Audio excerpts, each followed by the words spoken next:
The sun beat down on Santiago's weathered face. He was an old man, a fisherman with wrinkles etched deep by the sea. 84 days had passed without a single catch. 84 days of empty nets and gnawing hunger. Yet Santiago refused to yield. He knew the sea. He respected its power and its capricious nature. Tomorrow, he thought, tomorrow would be different.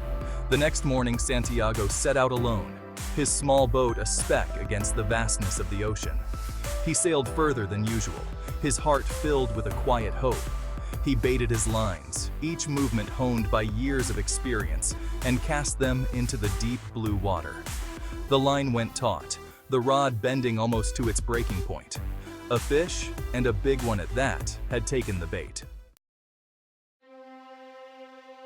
Santiago held on with all his strength.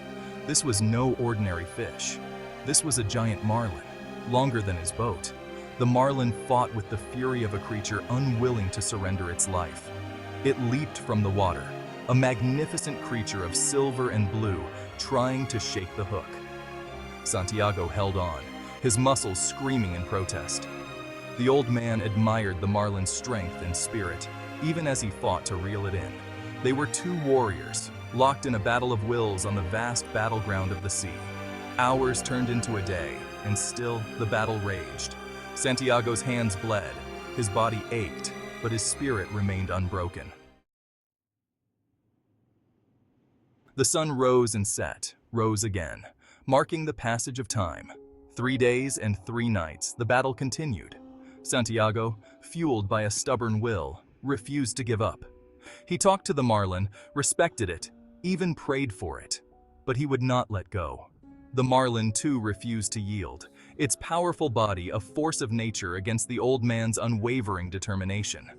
The nights were the hardest. The vast emptiness of the sea pressed down on Santiago. He saw the lights of other fishing boats in the distance, but was too far out to call for help, even if he wanted to. His pride, his need to prove himself, kept him going. On the morning of the 4th day, the marlin, exhausted but unbroken, finally surfaced alongside the boat. It was a creature of immense size and beauty. Santiago, with the last reserves of his strength, managed to harpoon the marlin, ending its fight. He had won. He had conquered the giant fish, but his heart was heavy. He secured the marlin to his boat, its massive body dwarfing the small vessel. Pride warred with sadness in Santiago's heart. He had never seen such a magnificent creature, and a part of him regretted having taken its life. But he had also proven himself, shown that even in his old age, he was still strong, still a fisherman. The journey back to shore was long and arduous. Sharks, drawn by the scent of blood, attacked the marlin's carcass. Santiago fought them off as best he could, but they were relentless. By the time he reached the shore, only the marlin's skeleton remained, picked clean by the scavengers of the sea. The other fishermen gathered around, marveling at the size of the skeleton.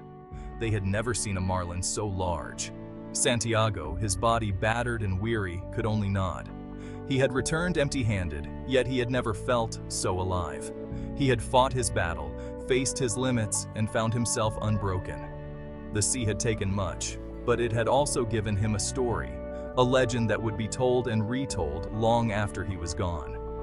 The old man had lost his prize, but he had kept his spirit.